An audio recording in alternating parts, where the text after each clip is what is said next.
Welcome to Deep Dive Daily. Today, we're unlocking the powers of one of the most significant roles in a parliamentary democracy. We're diving deep into the office of the Indian Prime Minister to tackle one fundamental question. Who actually holds the power in India? You know, the answer might not be as straightforward as you think. So on one hand, you've got the president. They're the head of state, the de jure or symbolic leader. But on the other hand, you have the prime minister, who is the head of government. And that is where the real, day-to-day executive authority, the de facto power, actually lies. Let's dig into what this distinction really means. All right, here's our game plan. We'll kick things off with the president versus the prime minister. Then we'll look at the path to getting appointed, the three main pillars of their power, the constitutional rulebook that backs it all up, and finally, we'll ask, are they really just first among equals? So let's really hammer this point home. You can think of the president as the symbol of the nation, right? The de jure leader. But the prime minister? Well, they're the ones actually at the controls, directing the government's moves. They are the de facto leader. Okay, so how does someone actually land this incredibly powerful job? You might think it's just about winning an election, but the path to becoming prime minister can sometimes have a few interesting twists and turns. Let's get into it. The Constitution itself outlines the standard procedure. Under Article 75, the president is the one who formally appoints the prime minister. But, and this is key, by a long-standing convention, the president's choice is really limited to the leader of the party with a majority in the Lok Sabha. Once appointed, that new PM then has to prove their majority on the floor of the House. But things get way more interesting when the rules aren't so clear-cut. What if no party gets a clear majority? Well, that's when the president's personal discretion really comes into play, like we saw back in 1979. Or in the tragic event of a sitting PM's sudden death, the president might have to make a judgment call, like when Zail Singh appointed Rajiv Gandhi in 1984.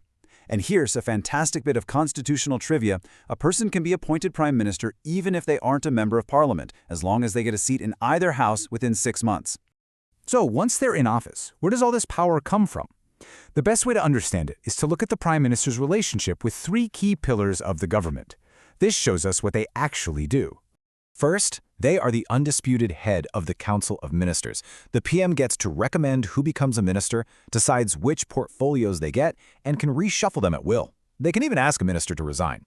They run the cabinet meetings, guiding all the major decisions. And here's the ultimate show of power. If the prime minister resigns, the entire council is dissolved right along with them.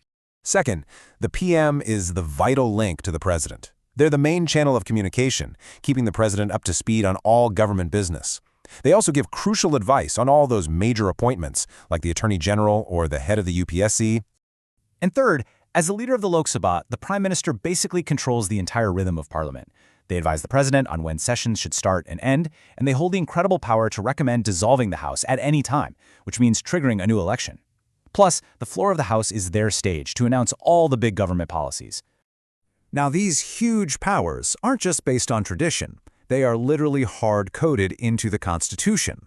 So let's open up the official rulebook and look at the specific articles that legally define the prime minister's authority. You just need to know these three crucial articles, 74, 75, and 78. They're the ones that really lay out the power play between the prime minister, the cabinet, and the president. Article 74 is the absolute cornerstone. It says the Council of Ministers, with the PM at its head, is there to aid and advise the president. But here's the critical bit. This isn't just a friendly suggestion. The president is constitutionally bound to act on that advice. Next up, Article 75.